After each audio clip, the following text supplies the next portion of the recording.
I often think, why is living a simpler lifestyle more fulfilling? Doing less is more when it comes to how we feel, or at least changing the perspective on kind of the things we want and the goalposts on the things we want. Some examples of this are when I think of authentic living without technology, essentially how humans have evolved to live for 99.9% of our existence has been through the form of, when you feel a certain way, you perform an action and then you are relieved of a feeling, you're rewarded. It's a simple method, it works, it's always worked. It's how animals live on instinct.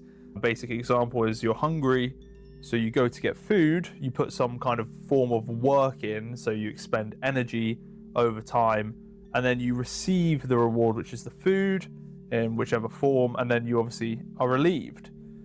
So we have obviously absolutely cracked this code of how we are designed, how we've adapted to evolve. We've hacked into it, and we're now being fed dopamine and this relief in mass forms, and you no longer have to put in specific work to receive those results, or at least the work that you put in doesn't actually have to correlate with the payoff that you get, right? We have made things so complicated by having the society that we have, by having the economy that we have, by having these systems in place for mass scale, I don't know what you want to call it. I wouldn't call it community because it doesn't feel like community. We're more adapted for living it tribally, right? That's how we are, biological beings. We've clearly forgotten that and forgotten our very essence by the fact that it's normal for people to think that nature is separate from us. I mean, that's why we have a word for it. That's why we have nature reserves. That's why people are scared of insects sometimes, not everyone, but obviously spiders, things like these.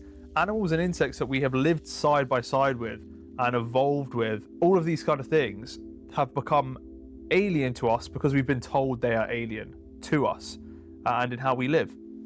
So by following the path of least resistance, by following the path of comfort always, we now no longer have to put the work in to receive the payoff. Let's imagine a normal day as a tribal person, which is how we have physically adapted to live.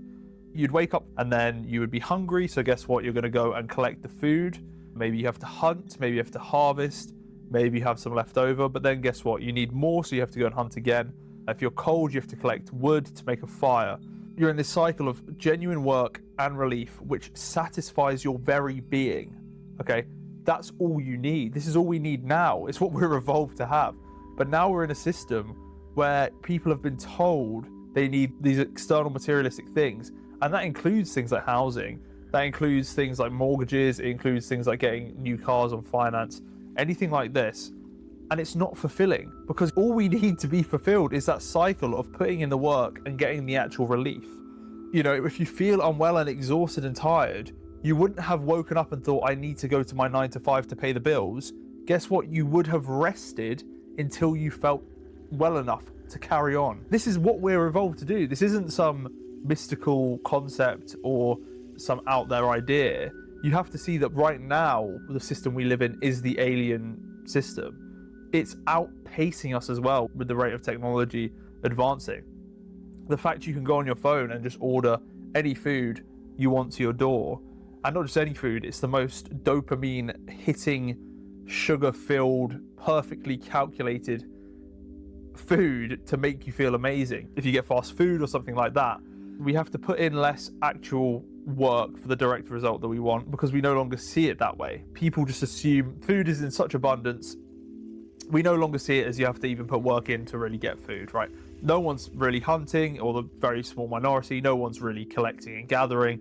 No one's really living off of the land and farming. We get into our cars, we drive to a shop and we collect the food, we bring it home. There's no actual work. If you went hunting before, you'd probably get hurt, you'd be worn out, you might be cold, you're going to get more hungry. Now we think it's so normal to have 3 meals a day. Again, it's not how we've evolved to be, right? We're used to not eating for extended periods of time, and our bodies are adapted to that. That's why people fast, okay? Fasting is so beneficial for us, and it's because it's how we've evolved, because we're so force-fed a narrative of the 3 meals a day, go to get a job, get a mortgage, finance things, spend your whole life paying it off, and then you die, and guess what? The government's going to take half of it anyway. So we're now in a place where we artificially put ourselves in situations to have the experiences we would have naturally had living in a way that we live when we're attuned to our surroundings. We've at some point been told we're separate from our surroundings. This is what most people believe as the norm. And then people wonder why we have such epidemics of mass mental health crisis at the moment. I've experienced extreme low points in my life, a lack of sense of fulfillment, a lack of sense of what am I doing? Now, this sensation slips away from the most simple of actions, from the most simple of behaviors.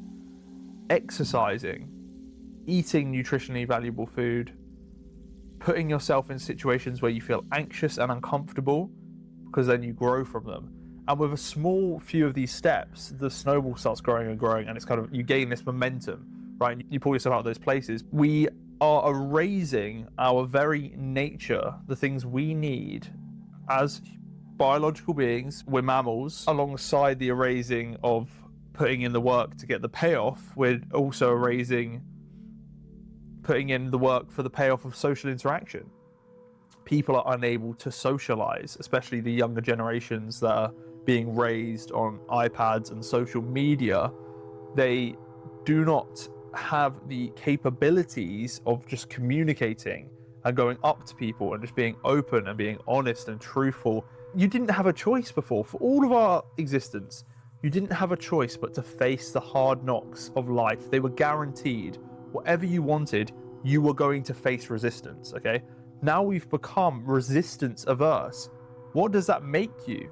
That makes you soft. It makes us weak, flimsy. You feel weak. You don't feel empowered in your own life because everything's given to you, and it's not given to you in a way that's beneficial.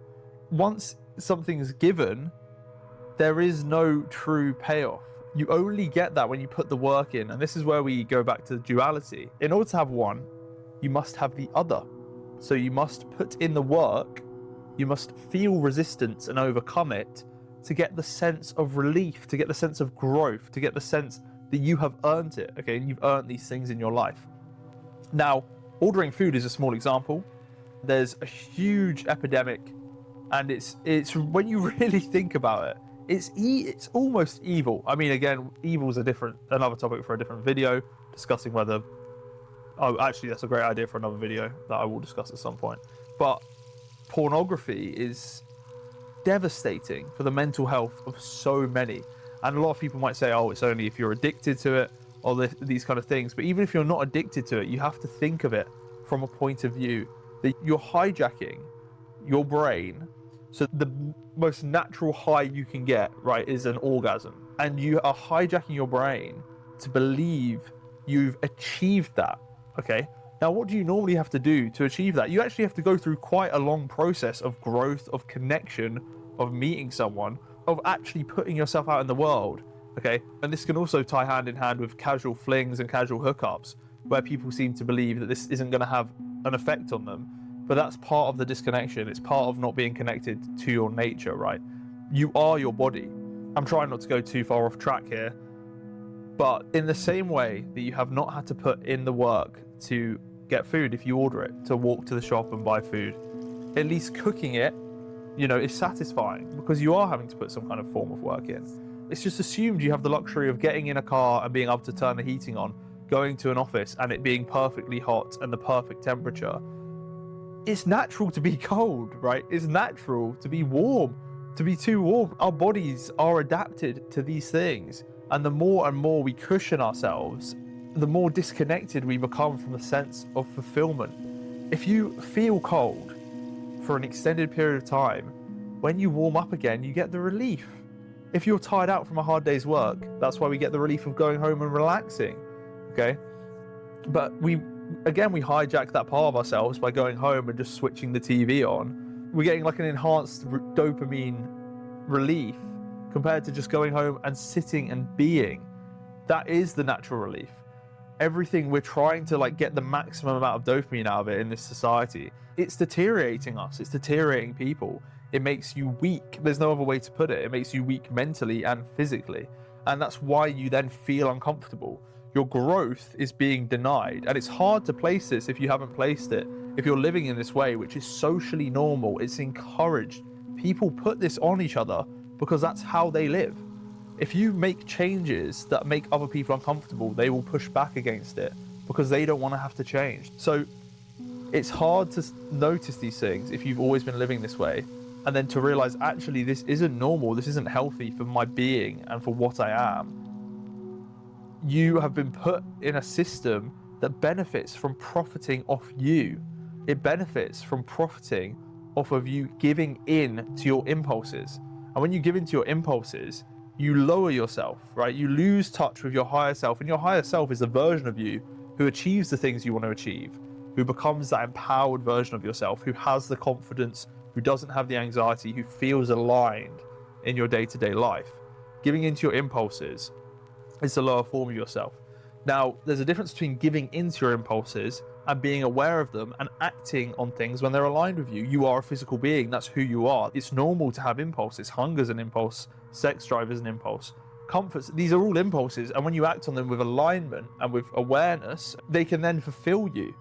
But so many of us unconsciously give into impulses endlessly, right? You could do it your whole life. You might never think about it. Drinking is another one. It's huge. You don't have to think about things in your life if you just drink. You just feel good. And then guess what? When it wears off, you're too tired to think again. And then you have another drink. And you're artificially creating relief, okay?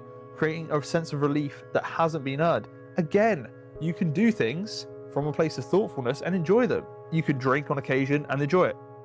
The classic saying is everything in moderation. But it's so socially acceptable to just drink mindlessly every weekend, get blackout drunk. You know, if that was any other substance where you got extremely drunk and threw up, the concern, think of the concern of your family members, think of the concern of your friends, of the law.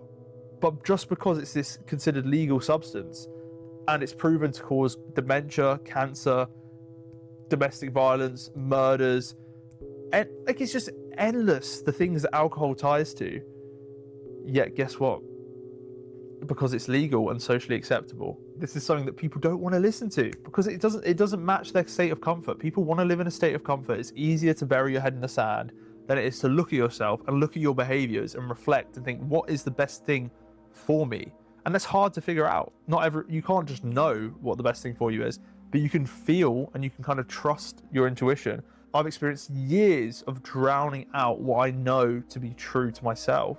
And then you end up living in this kind of bubble of guilt and shame under the surface. So of course you can't click into being who you're meant to be or aligning to your higher self because you're giving into this thing that you know isn't what you want. So now there is a cooling, and the more that technology advances, the more that we artificially create this ease of comfort in our lives, the more we're going to have this cooling and this pull towards our true being. And living primally, you wouldn't always be perfectly clean, you wouldn't always be perfectly warm, you wouldn't always be full, you wouldn't always, whatever it might be, but that meant when we had the thing, when we actually put the work in and received it, we felt fulfilled. Okay, that's all that, you're just feelings. That is all there is. We feel different things and our thoughts are part of our feelings. Okay, this might be a hard one to grasp, but your thought is part of your feeling. Okay. When you have thoughts, it's part of how you feel. You feel as if you're having a thought. You feel as if you are you right now having this experience, and maybe part of that feeling is that you're relaxed. Maybe part of that feeling is that you're sat on a sofa. Do you see what I'm saying? We can encapsulate it all by saying it's how you feel. We become so extrapolated on this path of trying to figure out how to be satisfied, or, you know, when I have this thing or do this thing, or who am I? What are these things meant to be? These are questions that are fueled from a place of not being content. You feel like you're searching. You feel as if the answer is outside of you somehow. Yet notice how you feel when you start to do things that are natural and true and raw. Going for a run in the cold, in the rain. Spend time with the people that matter to you with no distractions and just feel. Sit on your road in quiet. Again, we come back to meditation because we've created a word for just being, for sitting and just being. Of course, meditation, there's different types of meditation. Phones have absolutely smashed our perception of being able to just be, because they're the most endless constant distraction you can have. If you're constantly distracted, how are you going to know what you even want from life? How are you going to know how you actually feel? You're taking in information, you're being tuned into different frequencies. It's perfectly programmed to distract you and spend as much of your awareness as possible. Out of the stillness of your awareness arises your potential, arises your meaning, and arises the things that are meant for you. We aren't overcomplicated when it comes to how we feel and the things that we need to be content. We are overcomplicated when we're pursuing what we've been told that we need externally. We've been told externally that we need external things to feel fulfilled, and they aren't aligned with you. What do you feel like you need? What do you feel if you switch off the distractions from a place of calm? What do you feel like you need in that state? Because you might sit down and realize in that moment you actually don't need anything. So, all right, thank you for watching. I really appreciate it, and please let me know your thoughts. I would love to hear them. And yeah, I will see you again very soon in another video. So yeah, take care. Thank you for watching.